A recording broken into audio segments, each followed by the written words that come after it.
Welcome to World Code Updates, your daily briefing on everything happening around the world. A Philippine Navy team recently traveled to Japan to inspect 6 Abukuma-class warships. These ships may soon be transferred to the Philippines, marking a pivotal moment in Manila-Tokyo ties.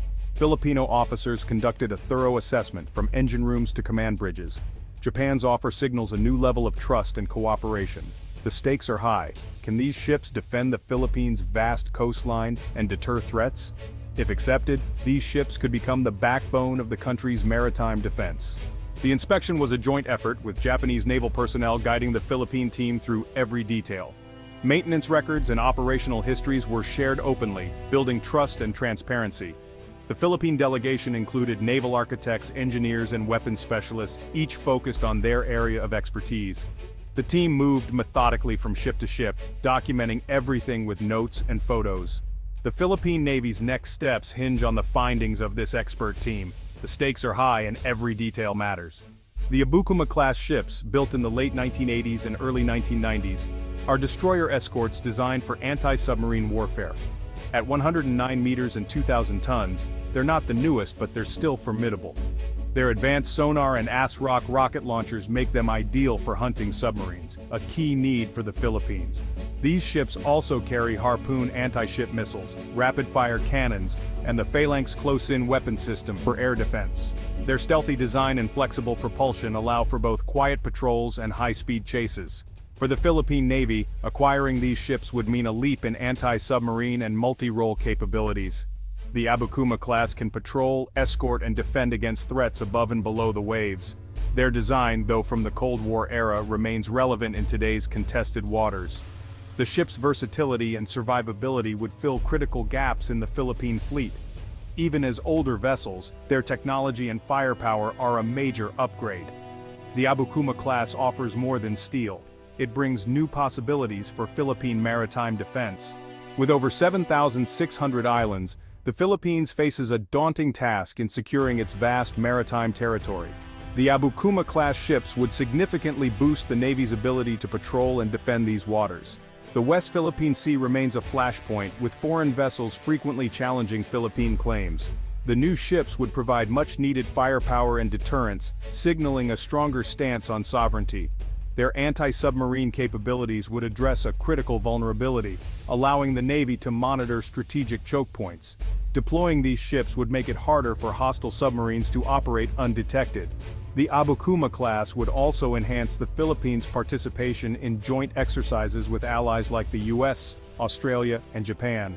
Improved interoperability means Filipino sailors can train and operate alongside partners more effectively. These ships would serve as flagships for patrols and joint missions, strengthening alliances and regional security. The presence of capable warships is a clear message. The Philippines is serious about defending its maritime interests. The Abukuma class would be a bridge to deeper cooperation with allies. For the Navy, this is not just about numbers, it's about transforming capability. The ships could redefine the Philippines' role in regional security. The inspection team looked beyond firepower to the realities of operating aging warships. The Abukuma class, over 30 years old, will need significant refurbishment and modernization. Upgrades to radar, sonar, and weapons are essential to keep the ships effective for another decade or more. Even if the transfer is low cost, the Philippines must budget for fuel, spare parts, and ongoing maintenance. Operating a 2,000-ton warship is expensive, and the Navy must ensure these ships don't end up idle due to lack of funds. Logistics pose another challenge. The ships use Japanese technology, requiring new supply chains and specialized tools. The Navy will need to train technicians and establish reliable support systems for these unique vessels. Without careful planning, the benefits of the transfer could be lost to technical and financial setbacks. The inspection team's report will estimate both immediate and long-term costs. The decision isn't just about acquiring ships, it's about sustaining them. The success of the project depends on creating a robust support network. The Navy must be ready for the logistical and financial demands of integrating the Abukuma class. Only then can these ships fulfill their promise as a force multiplier. The challenge is as much about resources as it is about strategy. This potential transfer is more than a military deal. It's a symbol of deepening ties between Japan and the Philippines. Both nations are maritime democracies, committed to freedom of navigation and regional stability. Japan's willingness to provide major warships marks a shift from its post-war pacifism to a more active security role. For the Philippines, partnership with Japan brings access to advanced technology, training, and economic support.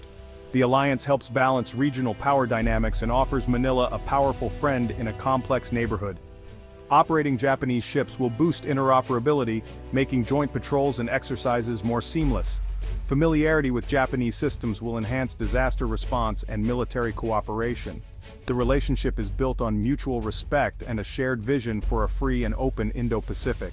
This cooperation strengthens both countries' ability to respond to regional challenges. The Abukuma-class transfer would be a concrete step in building a more unified front for maritime security. The partnership is about more than ships, it's about shared values and strategic alignment. As the Philippines modernizes its navy, Japan's support is invaluable. Together they can better uphold international law and deter aggression. The alliance is a model for regional cooperation in a changing Asia. The Abukuma-class deal could set the stage for even deeper collaboration. This naval cooperation sends a clear message to the region, especially to China. Both Japan and the Philippines face territorial disputes with Beijing, and their partnership signals unity and resolve. The transfer of warships strengthens the US-led network of alliances, making the region more resilient to aggression. It demonstrates that middle powers like Japan are stepping up to share responsibility for regional security. The Philippines benefits by diversifying its security partnerships, gaining flexibility and leverage. This move encourages other Southeast Asian nations to enhance their own defense cooperation. The Japan-Philippines partnership could become a model for ASEAN members seeking greater security. The message is one of collective responsibility for peace and stability in vital sea lanes.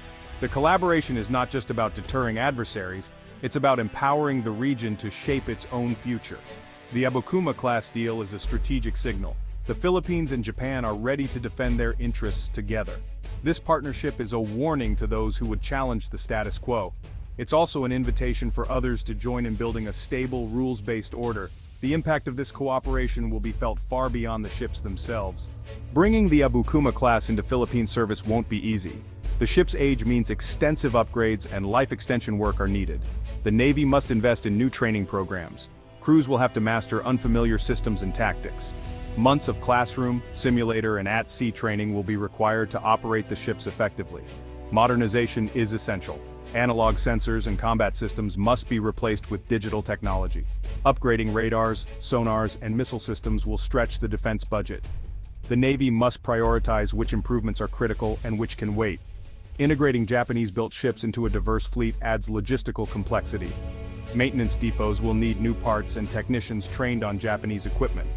Without a dedicated support system, the ships could become a burden rather than an asset.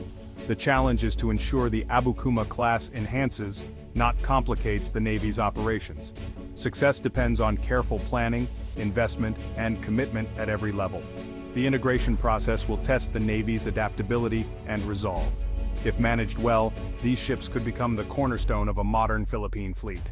The fate of the Abukuma-class ships now rests on the inspection team's report. If the assessment is positive, formal negotiations with Japan will begin, covering costs, timelines, and upgrades.